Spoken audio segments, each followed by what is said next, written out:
Hello friends, today we are going to start Panchayati Raj chapter. So let's start. ये previous year question के mains के questions है. ये आप देख सकते हैं, पढ़ सकते हैं इनको एक बार मतलब होल्ड करके. प्रीवियस ईयर क्वेश्चन का प्रीलिम्स का है ये, जिसमें लिखा हुआ है कि under which schedule of the constitution of India, मतलब कॉन्स्टिट्यूशन के कौन से शेड्यूल के अंडर में जो ट्राइबल लैंड होती है, ठीक है, उसको ट्रांसफ़र करना प्राइवेट प्रॉपर्टीज़ को माइनिंग पर्पज़ के लिए नल एंड वॉइड डिक्लेयर किया जाएगा. ठीक है, तो वो क्या कौन सा शेड्यूल है जिसमें ऐसा लिखा हुआ है कि आप कोई भी मतलब ट्राइबल एरियाज़ की जो लैंड है वो प्राइवेट पार्टीज़ को नहीं दे सकते माइनिंग के लिए. तो 5th शेड्यूल में ऐसा लिखा हुआ है. Local self government can be best explain as an exercise in, मतलब जो लोकल सेल्फ गवर्नमेंट है उसको एक तरीके से हम जो बेस्ट एक्सप्लेन कर सकते हैं वो क्या एक्सप्लेन मतलब क्या एक्सरसाइज करता है वो. Federalism, administrative delegation, direct democracy या डेमोक्रेटिक डिसेंट्रलाइजेशन. तो वो है डेमोक्रेटिक डिसेंट्रलाइजेशन. इन स्टेटमेंट्स को कंसिडर करना है और फिर इसमें आंसर देना है. The minimum age prescribe for any person to be an member of panchayat is 25 years.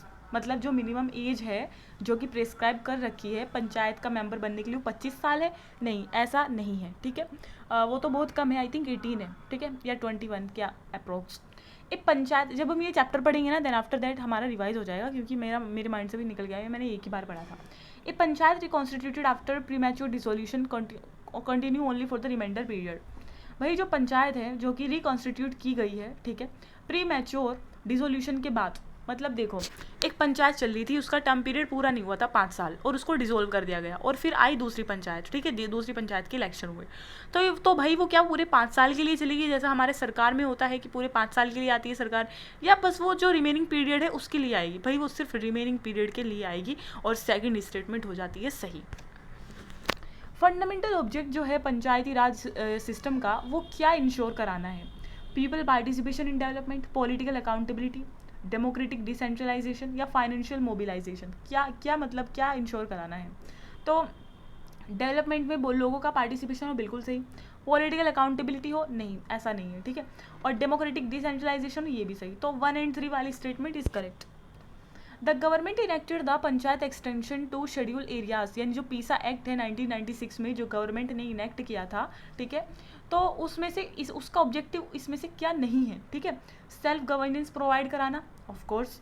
To recognise traditional rights, of course. To create autonomous region in tribal areas, to free tribal people from exploitation. तो C वाला इसका objective नहीं है. ठीक है, कि tribal areas में autonomous regions को क्रिएट करना, ये नहीं है इसका आंसर. ठीक है, तो 3rd वाली स्टेटमेंट है. Under the schedule and other traditional forest dweller recognition of forest right act. भाई ये जो इसका छोटा सा नाम है, recognition of forest right act 2006 में ये एक्ट आया था. ठीक है, तो who shall be the authority, वो अथॉरिटी कौन सी होगी to initiate the process for determining the nature act extent of individual और कम्युनिटी फॉरेस्ट राइट्स और बोथ. ठीक है, वो कौन सी अथॉरिटी होगी जो कि डिटरमाइन करेगी प्रोसेस को कि नेचर क्या होगा और एक्सटेंट क्या होगा इंडिविजुअल या कम्युनिटी फॉरेस्ट राइट्स का, और या दोनों का. कौन सी वो अथॉरिटी है जो कि ये डिटरमाइन करती है कि क्या क्या राइट्स होंगे, क्या क्या नेचर होगा उन राइट्स का, जो कि कम्युनिटी फॉरेस्ट राइट्स हैं और जो इंडिविजुअल राइट्स हैं उनका क्या होगा. तो स्टेट फॉरेस्ट डिपार्टमेंट मतलब डिटरमाइन करती है, नहीं. डिस्ट्रिक्ट कलेक्टर या डिप्टी कमिश्नर करता है, नहीं. तहसीलदार, ब्लॉक डेवलपमेंट ऑफिसर, मंडल रेवेन्यू ऑफिसर, नहीं. ग्राम सभा. तो ठीक है, वो जो अथॉरिटी है वो है ग्राम सभा, क्योंकि हम पंचायती वाला चैप्टर पढ़ रहे हैं तो ऑफकोर्स इसमें ग्राम सभा का भी एक मेन रोल है. सो वो ग्राम सभा है जो कि डिटरमाइन करेगी procedure and the nature of the extent of individual और कम्युनिटी फॉरेस्ट राइट. ठीक है, और ये इस एक्ट में लिखा हुआ है for recognition of forest rights act 2006 वाले में. जो कॉन्स्टिट्यूशन है 73rd अमेंडमेंट एक्ट जो आया था 1992 में, ठीक है, तो वो पंचायती राज इंस्टीट्यूशन में क्या प्रमोट करने की बात करता है, क्या प्रमोट करने का उसका एम है. ठीक है, बताओ. Constitution of district planning committee, कि डिस्ट्रिक्ट प्लानिंग कमेटी लेकर आएंगे, ऐसा लिखा हुआ था 73rd अमेंडमेंट एक्ट में. State election commission to conduct all panchayat election, ये लिखा हुआ है. Establishment of state finance commission. तो भाई लास्ट के दो तो लिखे हुए हैं, लेकिन डिस्ट्रिक्ट प्लानिंग कमेटी इस वाले में नहीं लिखा हुआ, वो 74th वाले में था. ठीक है, म्यूनिसिपैलिटी वाले में. तो लास्ट के दो सही हैं, 2 and 3 are the correct statement. Panchayati Raj institution के बारे में अब हम पढ़ते हैं. इससे पहले तो हमने क्वेश्चन देखे, और वो क्वेश्चन आप तब कर पाएंगे जब ये आप पूरा का पूरा चैप्टर कंप्लीट कर लेंगे. Panchayati Raj institution PRI is a system of rural local self government in India. ये रूरल लोकल सेल्फ गवर्नमेंट का एक सिस्टम है. ठीक है, लोकल अफेयर्स का मैनेजमेंट लोकल बॉडीज़ के द्वारा जो कि लोकल पीपल द्वारा इलेक्ट की गई है। Management of local affairs by such local bodies who have been elected by the local people, ठीक है। और इसको कॉन्स्टिट्यूशनलाइज कब किया गया, इससे कॉन्स्टिट्यूशन में कब स्थान मिला, 73rd अमेंडमेंट एक्ट आया 1992 का, उसमें इसको स्थान मिला, ठीक है। तो भाई जो मतलब ये जो लोकल सेल्फ गवर्नमेंट का जो सब्जेक्ट है वो कौन सी लिस्ट में लाई करता है, वो जो 5th एंट्री है स्टेट लिस्ट में लोकल गवर्नमेंट, वो वहाँ पर लाई करता है, ठीक है। 7th schedule to the constitution of India, 5th entry of the state list deals with local government, ठीक है। स्टेट गवर्नमेंट मतलब स्टेट के जो सब्जेक्ट मैटर है जिस पर स्टेट लॉ बना सकता है, उसमें लोकल गवर्नमेंट 5th एंट्री में है, ठीक है। तो चलिए स्टार्ट करते हैं आगे। 1992 में 73rd अमेंडमेंट एक्ट एक 3 टियर स्ट्रक्चर लेकर आया पंचायत का, विलेज लेवल पर, ब्लॉक लेवल पर, डिस्ट्रिक्ट लेवल पर, ठीक है। तीन टियर सिस्टम यानी कि 3 लेवल पर पंचायत का वो है, ठीक है। और भाई इसका एम था ग्रास रूट डेमोक्रेसी पहुंचाना, ठीक है। फंक्शन क्या है पंचायती राज इंस्टीट्यूशन के, पंचायती राज मिनिस्ट्री भी है, उसके फंक्शंस देख लीजिए। एक तो 73rd अमेंडमेंट को अच्छे से इम्प्लीमेंट कराना, फिर जो पंचायती राज इंस्टीट्यूशंस है उनको इकोनॉमिक डेवलपमेंट प्रोवाइड कराना, सोशल जस्टिस प्रोवाइड कराना, ठीक है। फिर फंडिंग करना रिसर्च स्टडीज़ को, वर्कशॉप्स को और सेमिनार्स को, ताकि इन पंचायत का डेवलपमेंट हो सके, ठीक है। और भाई फंड कहाँ से आएगा इसका, जो ग्रांट्स इन एड होगी, ठीक है, पंचायत के पावर के द्वारा जो टैक्सेस पे किए जाएंगे उसके द्वारा, एक तो ग्रांट्स इन एड जो कि स्टेट देगा, जो कि सेंट्रल सरकार देगी, ठीक है, ग्रांट्स देगी। और भाई दूसरा है कि जो पंचायत भी कुछ टैक्सेस लेवी कर सकती है लोगों के ऊपर, एक दूसरा उसका जो मतलब फाइनेंशियल रिसोर्स है एक वो है। अब हम हिस्टोरिकल बैकग्राउंड देखते हैं पंचायती राज इंस्टीट्यूशन का, पीआरआई का इंडिया में क्या रहा है। वही वैदिक एरा से ही पंचायती राज इंस्टीट्यूशन इंडिया में एग्जिस्ट करते आए हैं, ठीक है। ओल्ड जो संस्कृत स्क्रिप्चर है, ठीक है, उसमें उसको वर्ड पंचायतन के नाम से मेंशन कर रखा है। वर्ड पंचायतन मतलब पंचायत का मतलब होता है means a group of 5 person including a spiritual man, मतलब एक स्पिरिचुअल मैन जो कि एज अ लीडर उनके साथ वर्क करता है, and group of 5 person, that's why they are called panchayatan, ठीक है। और ये यहाँ पर एक फोटो भी देखा है ग्राम सभा ऑफ एंशिएंट इंडिया। भाई फिर उसके बाद क्या हुआ, मतलब एक स्पिरिचुअल मैन का जो मतलब एक वो था कि एक स्पिरिचुअल मैन को इसमें इंक्लूड करना है होना चाहिए, वो वाला तो वैनिश हो गया कॉन्सेप्ट कि स्पिरिचुअल मैन की ज़रूरत नहीं है, ठीक है। ऋग्वेदा में there is a mention of sabha samiti and विधाता, ठीक है।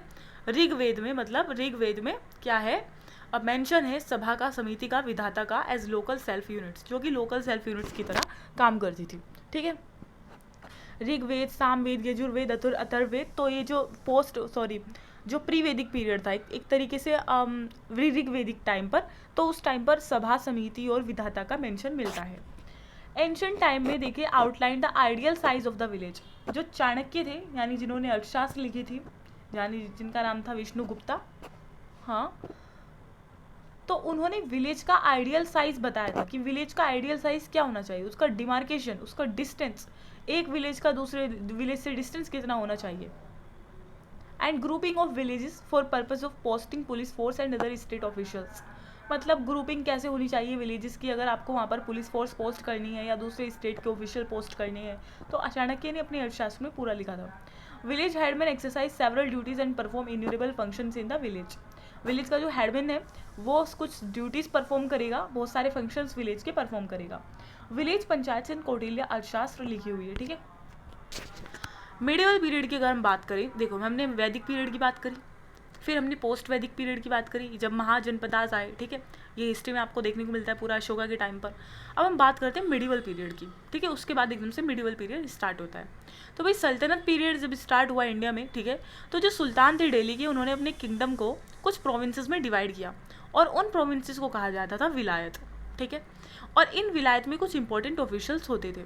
मुकद्दम होता था जो कि एडमिनिस्ट्रेशन करता था, पटवारी होता था जो रेवेन्यू कलेक्ट करता था, चौधरी जो था वो मतलब एक तरीके से पंच की हेल्प से डिस्प्यूट को सेटल करवाता था, सबका अलग अलग काम था। मुकद्दम एडमिनिस्ट्रेशन करेगा, पटवारी रेवेन्यू कलेक्ट करेगा और चौधरी जो है सेटल करेगा डिस्प्यूट्स को। Village had sufficient powers as regard self governance in their territory, villages के पास सफिशिएंट पावर्स थी सेल्फ गवर्नेंस करने के लिए अपने टेरिटरी में। ब्रिटिश पीरियड की अगर हम बात करें जो कि मिडिवल पीरियड के एकदम से आगे आता है, village panchayat lost their autonomy and become weak. भाई ब्रिटिश पीरियड में आपको पता है देश की हालत क्या थी, ठीक है, सेंट्रलाइजेशन हो रखा था पूरा, ब्रिटिश मतलब अपने हाथ में ले रखे थे, कंट्रोल कर रखा था। तो विलेज पंचायत ने जो अपनी ऑटोनॉमी थी वो खो दी और बहुत ही वीक बन गई। मायो का रिजोल्यूशन है जो आया 1870 में, ठीक है, मायोज रिजोल्यूशन जो 1870 में आया, उसने लोकल इंस्टीट्यूशन के डेवलपमेंट किए, ठीक है, by enlarging their power and responsibilities. अब उनकी कुछ पावर और रिस्पॉन्सिबिलिटी को इनलार्ज करके, बढ़ाकर, ठीक है। फिर लॉर्ड रिपन, भाई इनका बहुत बड़ा रोल है पंचायती राज इंस्टीट्यूशन में इंडिया में, आई थिंक इनको ही बोला जाता है father of Panchayati Raj in India. Lord Ripon 1882 में आते और इन्होंने डेमोक्रेटिक फ्रेमवर्क तैयार किया इन इंस्टीट्यूशंस का। मम्मी मम्मी कुछ हो रहा है क्या तुम्हें? कुछ हो रहा तुम्हें? अच्छा।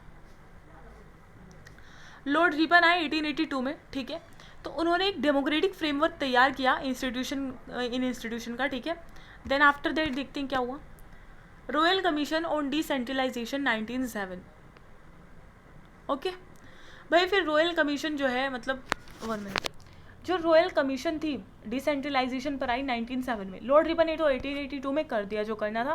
देन आफ्टर दैट 1907 में आती है रॉयल कमीशन ऑन डिसेंट्रलाइजेशन। उन्होंने इसकी इंपॉर्टेंस को समझा, पंचायत की इंपॉर्टेंस को समझा विलेज लेवल पर।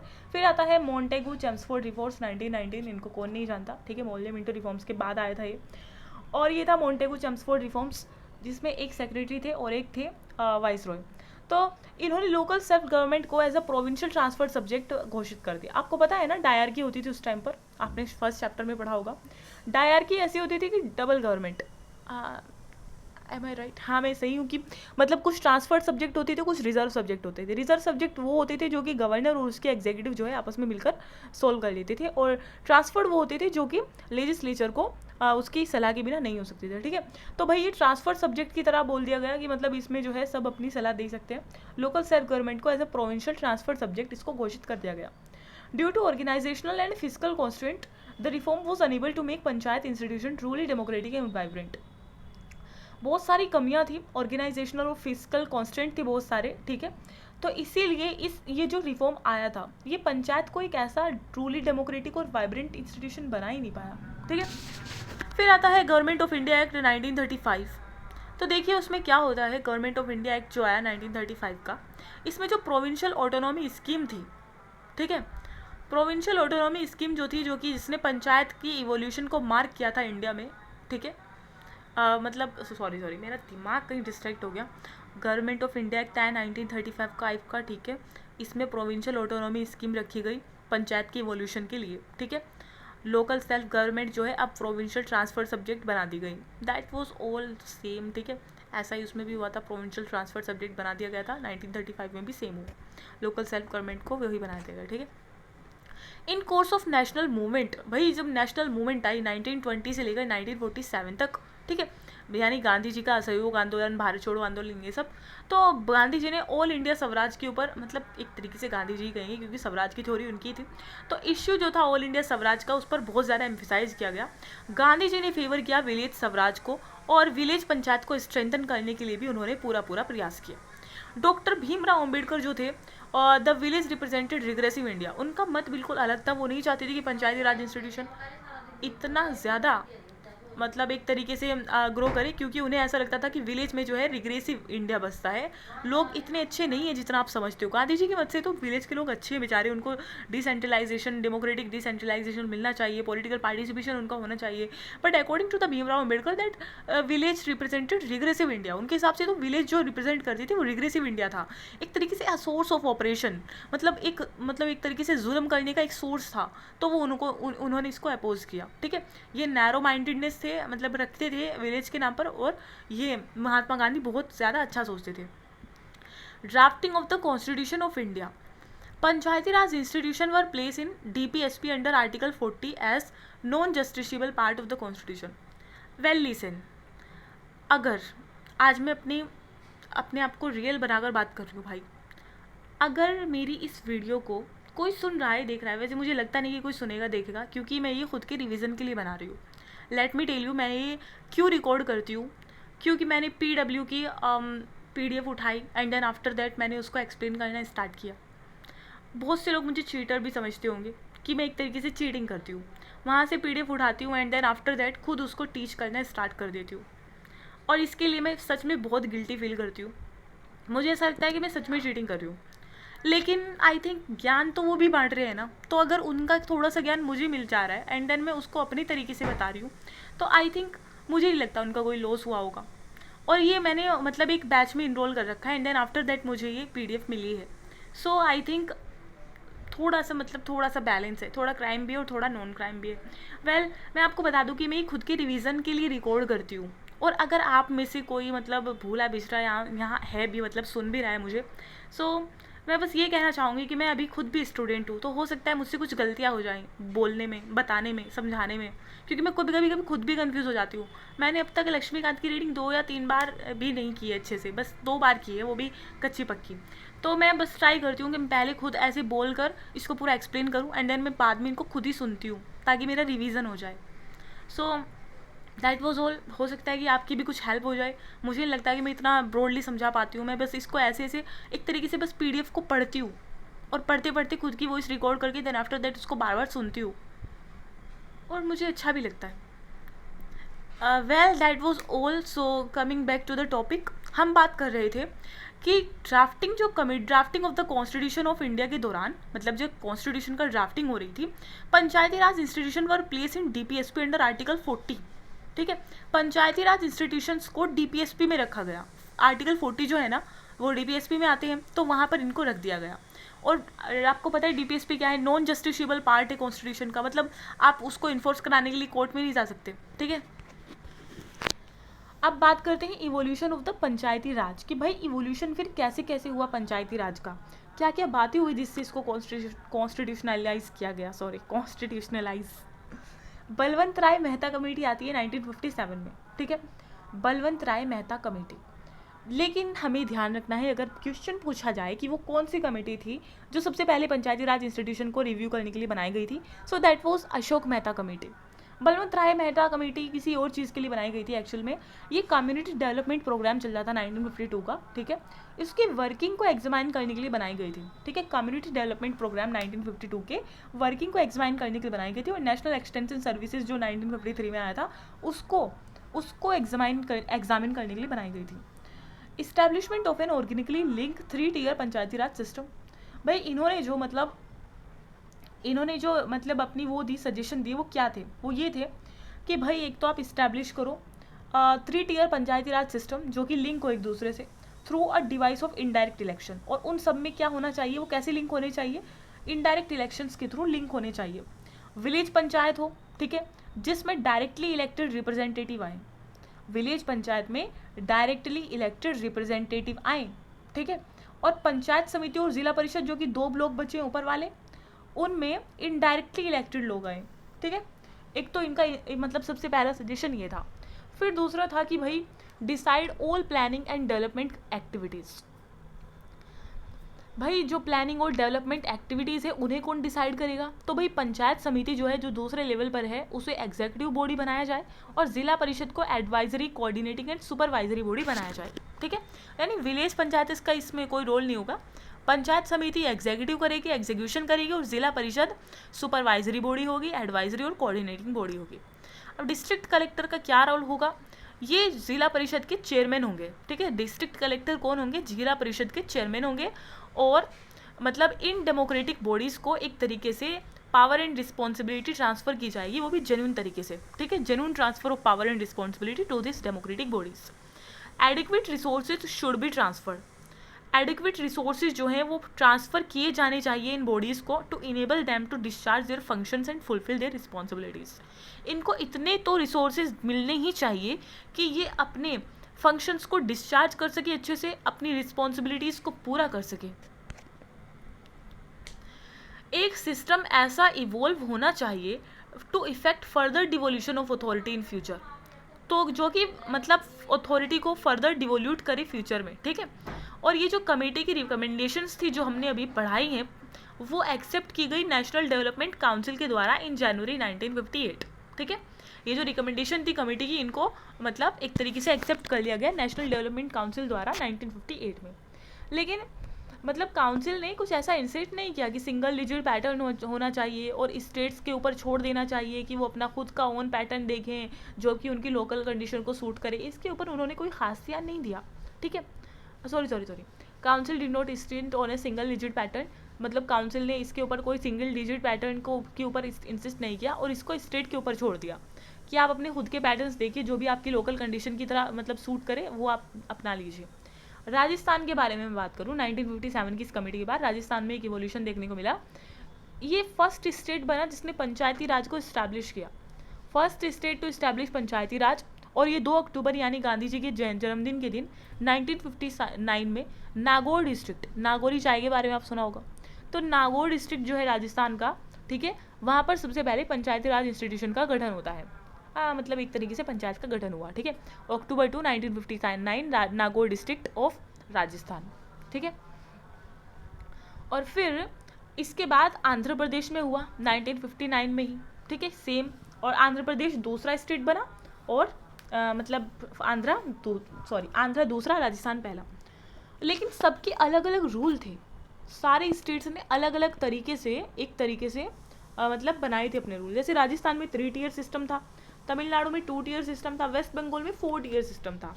राजस्थान और आंध्रा में जो पैटर्न था वो पंचायत समिति पावरफुल थी और जो ब्लॉक था was the unit of planning and development, मतलब पंचायत समिति ज़्यादा पावरफुल बनाई गई थी और प्लानिंग एंड डेवलपमेंट का सारा काम भी इसको ही दिया गया था, ठीक है। और महाराष्ट्र गुजरात का जो पैटर्न था वो ये था कि ज़िला परिषद को पावरफुल बनाया गया था और क्योंकि डिस्ट्रिक्ट को बनाया गया था प्लानिंग एंड डेवलपमेंट की यूनिट, ठीक है। राजस्थान आंध्रा में जो है पाया पंचायत समिति को और महाराष्ट्र गुजरात में जिला परिषद को। सारी कमिटीज़ लगी हुई है, कौन कौन सी कमेटी आई और उनके चेयरमैन कौन थे, ठीक है। 1960, अभी हमने 1957 वाली पढ़ी है ना, ठीक है, बलवंत राय मेहता कमेटी। उसके बाद जो आई वो भी देख लो। 1960 में आती है 3 साल बाद committee on rationalisation of panchayat statistic, chairman थे वी आर राव। 1961 में आती है working group on panchayat and cooperatives और चेयरमैन थे एस.टी. मिश्रा। 1961 में आती है study team on Panchayati Raj administration, chairman थे V Ishwaran. Study team on Nyaya Panchayat G R. Rajagopal. 1963 में study team on the position of Gram Sabha in Panchayati Raj movement R R. Diwakar. 1963 में, भाई इनको एक बार पढ़ लेना, आगे पीछे आ रखी है, नहीं आगे पीछे नहीं, एकदम से आ रही कॉन्टिन्यूसली। 1960, 61, 62, 63, 65, 66, 69, 72 एंड 76 सारी की सारी कमेटी पढ़ लेना। Ashok Mehta committee, the committee which I was talking for. कभी कभी मैं इंग्लिश बोलने की कोशिश करती हूँ लेकिन बोल नहीं पाती हूँ। वेल कोई नहीं, प्रैक्टिस से ही आएगा। I will try to talk more and more with you. Ashok Mehta committee 1977 में आती है, ठीक है। दिसंबर 1977 में जनता government appointed a committee on PRI under the chairmanship of Ashok Mehta. भाई इस कमेटी के जो मतलब हेड थे उनका नाम था अशोक मेहता, ठीक है, इसीलिए उनके नाम पर इनका नाम पड़ा अशोक मेहता कमेटी। और ये आती है 1977 में, एक आई थी 1957 में, अब एक आई है 1977 में, यानी उसके 20 साल बाद, हाँ 20 साल बाद। तो ये तो एक्चुअल में पंचायती राज इंस्टीट्यूशन के बारे में ही आई थी, ठीक है, वो तो कम्युनिटी डेवलपमेंट प्रोग्राम के बारे में आई थी, ये पीआरआई के ऊपर ही आई थी, ठीक है। तो भाई इसके जो रिकमेंडेशन थी वो भी पढ़ लेते हैं। इन्होंने कहा कि पंचायती राज का जो सिस्टम होना चाहिए वो 3 सिस्टम होना चाहिए, नहीं सॉरी, जो 3 टियर सिस्टम आपने पंचायती राज का बना रखा है ना, उसको 3 टियर होना ही नहीं चाहिए, उसको 2 टियर सिस्टम होना चाहिए, ठीक है। और उसमें सिर्फ 2 होने चाहिए, जिला परिषद एंड मंडल पंचायत, ठीक है, जिला परिषद एंड मंडल पंचायत। जिला परिषद तो जिला लेवल की, डिस्ट्रिक्ट लेवल की, और मंडल पंचायत एक्चुअल में बहुत सारे विलेजेस का ग्रुप होगा, ठीक है। मंडल पंचायत होगा बहुत सारे विलेजेस का ग्रुप, जिसको हम ब्लॉक भी बोलते हैं आज। उसमें भी तो 25-26 गाँव आते हैं, ठीक है, with a total population of, और मंडल पंचायत में कितनी पॉपुलेशन होगी, 15,000 से 20,000 के करीब, ठीक है। और भाई जो डिस्ट्रिक्ट होगा वो फर्स्ट पॉइंट होगा for decentralisation under popular supervision below the state level. State level के बाद जो पॉपुलर सुपरविजन का डिसेंट्रलाइजेशन का पॉइंट होगा वो डिस्ट्रिक्ट होगा, ठीक है। मतलब डिस्ट्रिक्ट के पास ज़्यादा पावर होंगी, जैसे कि हम पहले भी पढ़ के आए हैं कि किसी ने मंडल को यानी ब्लॉक को बनाया था अपने पावरफुल और किसी ने बनाया था डिस्ट्रिक्ट को, ठीक है। जिला परिषद जो है वो एग्जीक्यूटिव बॉडी होगा and made responsible for planning eight the district level, और डिस्ट्रिक्ट लेवल पर क्या प्लानिंग होनी चाहिए वो सब उसके लिए रिस्पॉन्सिबल होगा, एग्जीक्यूटिव बॉडी होगा। और पॉलिटिकल पार्टीज़ का ऑफिशियल पार्टिसिपेशन होना चाहिए पंचायत इलेक्शन के सारे लेवल पर, ठीक है। मतलब अशोक मेहता कह रहे हैं कि पॉलिटिकल पार्टीज जो हैं उनको भी ऑफिशियल तरीके से पार्टिसिपेशन करना पड़ेगा पंचायत इलेक्शन के सारे लेवल पर। Compulsory power of taxation to PRI, PRI के पास कंपलसरी पावर होनी चाहिए टैक्स लगाने की, ठीक है, ताकि वो खुद की अपने फाइनेंशियल रिसोर्सेज को बना सके। रेगुलर सोशल ऑडिट होना चाहिए डिस्ट्रिक्ट लेवल एजेंसी के द्वारा, ठीक है, डिस्ट्रिक्ट लेवल की एक एजेंसी होगी जो कि सोशल ऑडिट करेगी रेगुलरली, ठीक है, और लेजिस्लेटर्स की एक कमेटी होनी चाहिए जो कि स्पेंडेड मैंडेट देगी, ठीक है। Election should be held with in 6 months, जब मतलब पंचायत जो है वो डिसॉल्व हो जाए, देन आफ्टर दैट 6 महीने के अंदर अंदर जो है पंचायत के इलेक्शन हो जाने चाहिए, इफ़ एनी, ठीक है। Nyaya panchayat should be kept as separate bodies from that of development panchayat, जो न्याय पंचायत है, ठीक है, न्याय पंचायत है उसको सेपरेट बॉडी रखना, डेवलपमेंट पंचायत से अलग है वो body. They should be presided over by a qualified जज, न्याय पंचायत को जो है जो मतलब एक तरीके से प्रेजाइड करेंगे वो होंगे क्वालिफाइड जज के द्वारा की जाएगी, ठीक है। न्याय पंचायत को एक अलग से सेपरेट बॉडी रखो, उसको ग्राम पंचायत में मत मिलाओ, ठीक है, और इसको प्रेसाइड करेगा एक क्वालिफाइड जज, ठीक है, न्याय पंचायत को। चीफ इलेक्टोरल ऑफिसर जो होगा स्टेट का, in consultation with the chief election commissioner should organise and conduct the Panchayati Raj election. Chief electoral officer के बारे में आपको पता है, इलेक्शन मशीनरी में हमने पढ़ा था कि चीफ इलेक्टोरल ऑफिसर जो है वो स्टेट लेवल पर इलेक्शंस को हैंडल करता है, ठीक है। तो उस स्टेट का जो चीफ इलेक्शन ऑफिसर है वो चीफ इलेक्शन कमिश्नर के साथ, जो इलेक्शन कमीशन के चीफ इलेक्शन कमिश्नर है उनके साथ कंसल्टेशन करके वो कराएगा ऑर्गेनाइज और कंडक्ट पंचायती राज इलेक्शंस, ठीक है, chief electoral officer. Development function जो है वो जिला परिषद को ट्रांसफर किए जाने चाहिए, ऑल अंडर देम, सारे के सारे। और जो मिनिस्टर फॉर पंचायती राज है स्टेट काउंसिल ऑफ मिनिस्टर में, उसको बनाया जाना चाहिए, ठीक है, स्टेट काउंसिल ऑफ मिनिस्टर में एक मिनिस्टर फॉर पंचायती राज होना चाहिए। और जो रिजर्वेशन है सीट्स का SC एंड ST के लिए वो उनकी पॉपुलेशन के आधार पर होना चाहिए, स्टेट में जितनी पॉपुलेशन उतना ज़्यादा सीट्स SC ST के लिए। कॉन्स्टिट्यूशनल रिकॉग्निशन जो है PRI को मिलनी चाहिए, इससे क्या होगा, उसकी सैंक्टिटी बनी रहेगी और उसका स्टेचर बना रहेगा और एक कॉन्टिन्यूस फंक्शनिंग के लिए उसको एश्योरेंस मिलेगा, ठीक है। तो भाई ये 1977 में ये कमेटी बनाई गई थी। अब आप देख लीजिए किसका टर्म पीरियड था, जनता गवर्नमेंट उस टाइम पर थी, ठीक है। और भाई जैसे ही ये कमेटी के सारे रिकमेंडेशन आए उससे पहले ही जनता गवर्नमेंट का हो गया कोलैप्स, अपना टर्म भी वो पूरा नहीं कर पाई, उसकी वजह से इन रिकमेंडेशन के ऊपर कोई एक्शन नहीं लिया जाता है, हालांकि रिकमेंडेशन सारी अच्छी थी, ठीक है। फिर आती है GV Rao committee, GV Rao committee, ठीक है। इसको बनाया गया था administrative arrangements for rural development and poverty alleviation programmes जो चलाए जा रहे थे, एक बार फिर से सुन लीजिए, administrative arrangements for rural development and poverty alleviation programmes जो चलाए जा रहे थे उसको रिव्यू करने के लिए इस कमेटी को बनाया गया था, ठीक है। और इस कमेटी को जिन्होंने अपॉइंट किया था वो था प्लानिंग कमीशन। 1985 में, 1977 के बाद 1985 में प्लानिंग कमीशन ने इनको अपॉइंट किया, ठीक है। और कॉन्क्लूज़न क्या निकला कि ये कमेटी जो है क्या कहकर गई, एक अच्छी बात ये कहकर गई थी कि भाई जो डेवलपमेंटल प्रोसेस है आपने तो उसको ब्यूरोक्राइज कर दिया है, एक तरीके से ब्यूरोक्रेसी जो है उसका तानाशाही हो रही है डेवलपमेंटल प्रोसेस के ऊपर, पंचायती राज से तो बिल्कुल डाइवर्स कर दिया गया है। मतलब PRI को उन्होंने कह दिया ग्रास विदाउट रूट्स, ऐसे कहते हैं ना ग्रास रूट लेवल, तो ग्रास तो है लेकिन विदाउट रूट्स, ब्यूरोक्रेटाइज हो सकता है, मतलब हो रखा है सब कुछ।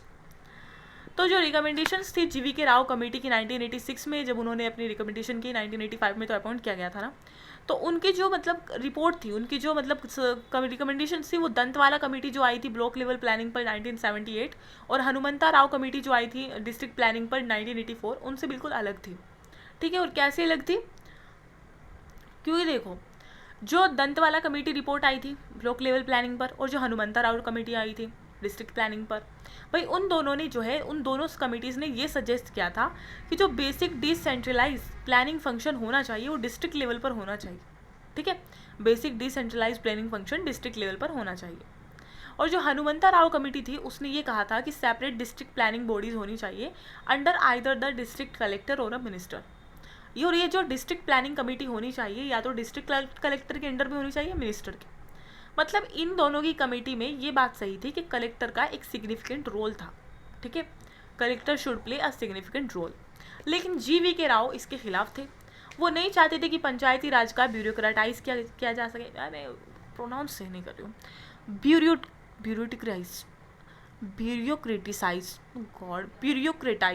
ब्यूरोक्रेटाइज। Now I think it is better. Well, आगे बढ़ते हैं। Hanumantha Rao committee differed in this respect from those Balwant Rai Mehta committee, the administrative reform commission of India.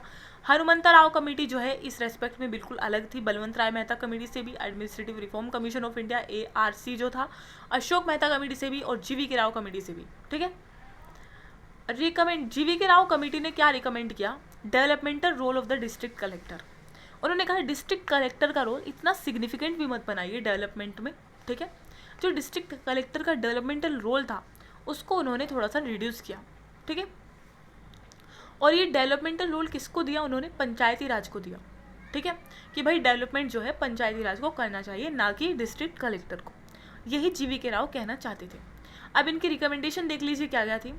जिला Parishad district level body should be of pivotal importance in the scheme of democratic decentralisation.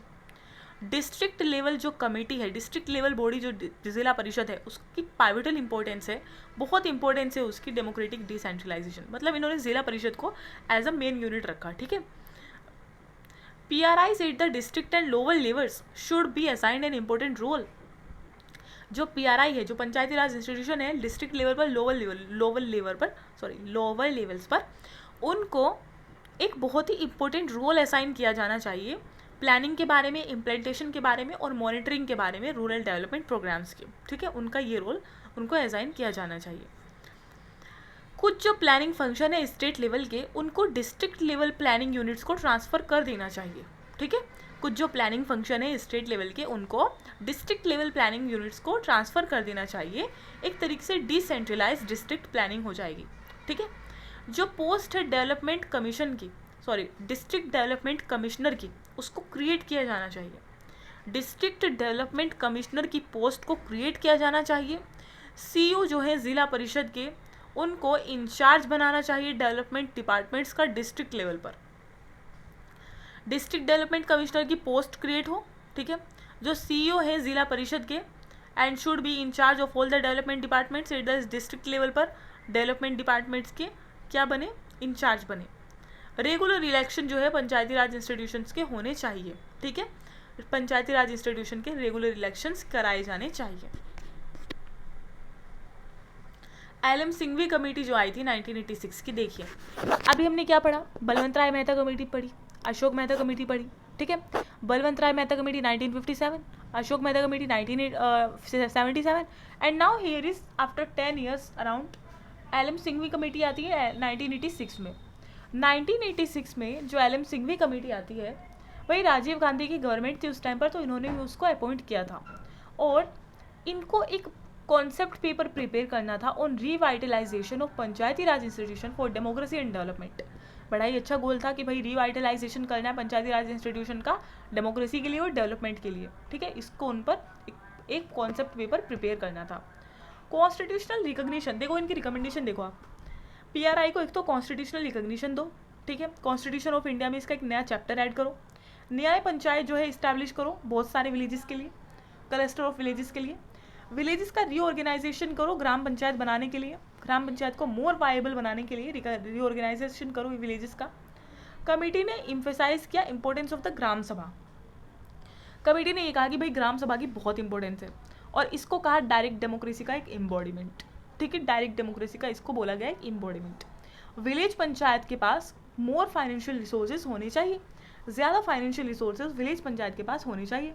Judicial tribunals जो है establish in each state to adjudicate controversies about election to PRIs। भाई judicial tribunals को establish किया जाना चाहिए, ठीक है, हर एक स्टेट में, जो कि PRI के इलेक्शन डिस्प्यूट को, कंट्रोवर्सी को एड्रेस कर सके, उसके डिसोल्यूशन को और जो दूसरे मैटर्स उसके फंक्शनिंग से रिलेटेड आ रहे हैं उन सबको एड्रेस करने के लिए there should be a judicial tribunal in each state, okay. फिर आती है ठंगन कमेटी 1988 में। भाई कितनी सारी कमेटीज आएंगी। ठंगन कमेटी आती है 1988 में। सब कमेटी थी, कंसल्टेटिव कमेटी। देखो भाई सब कमेटी होती है छोटी कमेटी, एक बड़ी कमेटी थी जिसका नाम था committee of the consultative committee of parliament, नहीं, कंसल्टेटिव कमेटी ऑफ पार्लियामेंट की सब कमेटी थी ये, मतलब उसके अंडर में काम करती थी, और इसके हेड थे पीके ठंगन, ठीक है। Was constituted to examine the, और इसको बनाया गया था क्या, एग्जामिन करने के लिए political and administrative structure in the district for the purpose of district planning. District planning के पर्पस के लिए इसको political and administrative structure examine करना था, ठीक है, डिस्ट्रिक्ट में, तो इसके लिए इसको बनाया गया था। कॉन्स्टिट्यूशनल रिकॉग्निशन दी इसने पंचायती राज बॉडीज़ को, ठीक है, पंचायती राज बॉडीज़ को दी इन्होंने कॉन्स्टिट्यूशनल रिकॉग्निशन। ओके ओके, नहीं सॉरी, मेरा दिमाग कहीं और था, so that's why I go distracted. Actually क्या हुआ, ये इनके रिकमेंडेशंस थी, ठीक है, ये इनकी रिकमेंडेशंस थी। देखो सेम रिकमेंडेशन से बिल्कुल जो इससे पहली कमेटी देकर गई है, ठीक है। क्या नाम था इससे पहली कमेटी का, LM सिंघवी कमेटी, ठीक है। तो भाई इन्होंने कहा कि एक तो पंचायती राज इंस्टीट्यूशन को, बॉडीज़ को कॉन्स्टिट्यूशनल रिकॉग्निशन दो, 3 टियर सिस्टम बनाओ PRI में, ठीक है। पंचायत जो है एक विलेज पर, एक ब्लॉक पर और एक डिस्ट्रिक्ट लेवल पर। जिला परिषद जो है उसको प्राइवेट रोल देना चाहिए, planning and development agency in the district, ठीक है। फिक्स टेन्यूर रखो 5 साल का PRI के लिए। मैक्सिमम पीरियड जो है सुपरसेशन करने का वो 6 मंथ है, मतलब 6 मंथ से ज़्यादा खाली नहीं रहना चाहिए सीट, एकदम से हो जानी चाहिए मतलब इलेक्शन। प्लानिंग और कोऑर्डिनेशन कमेटी जो है उसको बनाना चाहिए स्टेट लेवल पर, और उसके जो चेयरमैन होंगे वो होने चाहिए मिनिस्टर फॉर प्लानिंग, ठीक है। भाई देखो प्लानिंग एंड कोऑर्डिनेशन कमेटी जो है वो स्टेट लेवल पर सेटअप होनी चाहिए, ठीक है, और जिसके चेयरमैन होने चाहिए minister for planning, president of जिला परिषद, सॉरी मिनिस्टर फॉर प्लानिंग जो है इसके चेयरमैन होने चाहिए। मिनिस्टर फॉर प्लानिंग जो कि स्टेट लेवल पर है वो इस कमेटी के चेयरमैन होने चाहिए, और कमेटी का नाम क्या है, प्लानिंग एंड कोऑर्डिनेशन कमेटी। किस लेवल पर बनाई गई है, बनाई जानी चाहिए स्टेट लेवल पर। चेयरमैन कौन होने चाहिए, मिनिस्टर फॉर प्लानिंग, और इसके मेंबर कौन होंगे, प्रेसिडेंट्स ऑफ जिला परिषद। जितने भी स्टेट में जिला परिषद हैं उन सबके जो प्रेसिडेंट्स हैं, उनके जो हेड हैं, वो इसके मेंबर होने चाहिए इस कमेटी के। Detail enumerations of subject for Panchayati Raj should be prepared and incorporated in the constitution. भाई कौन कौन से सब्जेक्ट पंचायती राज इंस्टीट्यूशन को ट्रांसफर किए गए हैं उनकी सबकी एक लिस्ट होनी चाहिए बाकायदा, और वो कॉन्स्टिट्यूशन में इनकॉर्पोरेट होनी चाहिए, ठीक है। और तीनों टीयर पर SC ST और वुमेन के लिए रिजर्वेशन होना चाहिए। स्टेट फाइनेंस कमीशन जो है उसको सेटअप किया जाना चाहिए हर स्टेट में, और चीफ एग्जीक्यूटिव ऑफिसर जो है जिला परिषद, डिस्ट्रिक्ट कलेक्टर, ठीक है, चीफ एग्जीक्यूटिव होना चाहिए जिला परिषद का डिस्ट्रिक्ट कलेक्टर, ठीक है। फिर आती है गाडगिल कमेटी 1988 में, PK ठंगन कमेटी के बाद आती है गाडगिल कमेटी 1988 में। ये छठी कमेटी है, इसको 1988 में बनाया गया कांग्रेस पार्टी के द्वारा, और इसके जो मतलब चेयरमैन थे वो थे VN गाडगिल, ठीक है, VN गाडगिल इसके चेयरमैन थे। इन्होंने जो रिकमेंडेशन दी वो ये दी कि एक तो कॉन्स्टिट्यूशनल स्टेटस दो भाई इनको, एक 3 टियर सिस्टम बनाओ, ठीक है, विलेज, ब्लॉक और डिस्ट्रिक्ट लेवल पर, 5 साल का फिक्स टेन्यूर रखो, डायरेक्ट इलेक्शन कराओ मेंबर्स के पंचायत पर, तीनों लेवल पर डायरेक्ट इलेक्शन, ठीक है, ये नहीं कि 2 पर इनडायरेक्ट और 1 पर डायरेक्ट। SC ST वुमेन के लिए जो है उनकी पॉपुलेशन के प्रोपोर्शन में क्या है रिजर्वेशन रखो, ठीक है, और प्रिपरेशन और इम्प्लीमेंटेशन जो होगी प्लान्स की सोशो इकोनॉमिक डेवलपमेंट की वो PRIs पर जाएगी रिस्पॉन्सिबिलिटी, ठीक है, कि वो प्रिपेयर करेगा और इम्प्लीमेंट करेगा प्लान्स को ताकि लोगों का सोशो इकोनॉमिक बेटरमेंट हो सके। PRI जो है उसको एम्पावर किया जाएगा ताकि वो कलेक्ट करे, अप्रोप्रिएट टैक्स लगाए लोगों पर, ठीक है, ड्यूटीज़ लगाए, और स्टेट फाइनेंस कमीशन होना चाहिए, और एक स्टेट इलेक्शन कमीशन होना चाहिए, जो कि स्टेट फाइनेंस कमीशन का काम होना चाहिए फाइनेंसेस वो एलोकेट करे, ठीक है, और स्टेट इलेक्शन कमीशन का काम होना चाहिए कि वो पंचायत के इलेक्शन कंडक्ट कराए। एंड ये हम अभी थोड़ी देर बाद पढ़ते हैं, ओके।